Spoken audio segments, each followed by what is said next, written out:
Have you ever tried to understand mutual funds and just felt your brain switch off? Well, what if I told you we could figure it all out using a simple game of cricket? Stick around, because we're going to break down active versus passive funds, and trust me, you won't need a finance degree for this. Okay, just for a minute. Imagine your investment money isn't in stocks or bonds, it's a cricket team. I know, it sounds a little weird, but just go with me on this, because this one little idea is going to make everything else click into place. All right, let's meet our two teams stepping onto the pitch today. In one corner, we've got Team A, the brilliant captains. These guys are all about intense strategy, making clever and sometimes pretty risky moves. And their opponents? Team B, the chill copycats. Their game plan is, well, to not really have a game plan. Let's see how this match plays out. So, first up to bat, let's zoom in on Team Active. This team is all about their leader, the smart captain. This is where the action is, where every single move is calculated to get that win.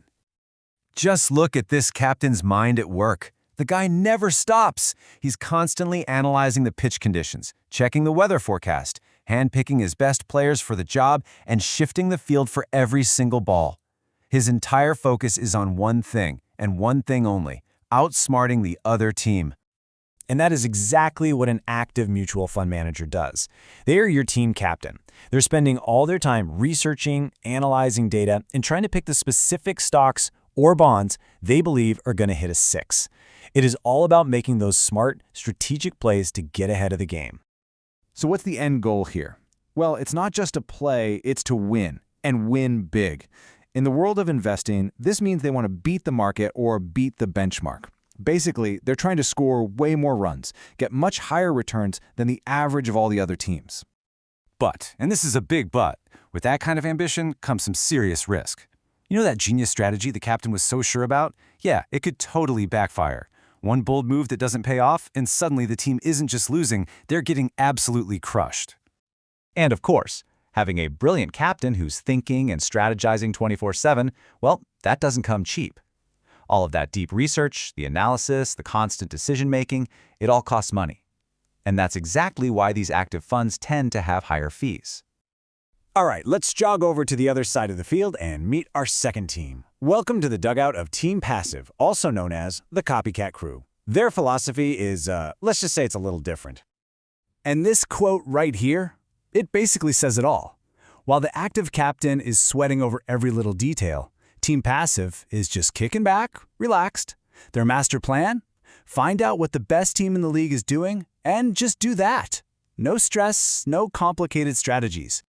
And that's a passive mutual fund in a nutshell. Instead of a manager trying to be a hero and outsmart the market, a passive fund simply tracks a market index, like the S&P 500 or the Nifty 50. That index is their top team. If a company gets added to the index, the fund buys it. If a company gets dropped, the fund sells it. It's all done automatically. See, their goal isn't to win the match, it's to tie it. They just want to score the exact same number of runs as the top team they're copying. Their whole objective is to simply match the market's performance, not beat it. Now, the big advantage of this just copy approach? The risk is way, way lower. Because you're just mirroring what the market is already doing, you completely remove the risk of a fund manager making a bad call or a bold strategy that fails spectacularly. No surprise fumbles here. And because this whole process is pretty much automated and doesn't need a highly paid captain making tough calls all day, the costs are incredibly low. It turns out, copying is cheap, so the management fees you pay for passive funds are significantly lower. Okay, so we've met both teams, we know their game plan. Now it's time to put them head to head. Let's pull up the scorecard and see how they really stack up against each other. So here's the ultimate breakdown. You've got active funds, right? Their style is the captain decides. They're trying to beat the market, which brings higher risk and, you guessed it, high costs. Then you've got passive funds. Their style? Copy the #1team. They're just trying to match the market, which means you get low risk and very low costs. The difference is pretty clear when you see it like this. Okay, let's make this crystal clear with one final super simple game scenario. Imagine the top team, the market index, the one everyone's watching, has just finished batting. and the scoreboard is lit up. They've set a target of 300 runs. That's the number to chase. That's the market's performance for the day. Now, let's watch how our two teams approach this exact same target. The captain of Team Active gets his players in a huddle and says, "All right, team, forget 300. We're aiming for 301, 310, whatever it takes. Let's go win this thing." Meanwhile, over in the other dugout, Team Passive just glances at the scoreboard, shrugs, and says, 300? Cool. Our job is to school exactly 300. And you know what? If you only remember one single thing from this entire explainer, please let it be this. Active funds try to beat the market. Passive funds try to match it. That is the entire game, right there. So, a fun way to think about it is this. Active funds are like those super strategic, high-intensity IPL captains, always looking for that tiny edge to win.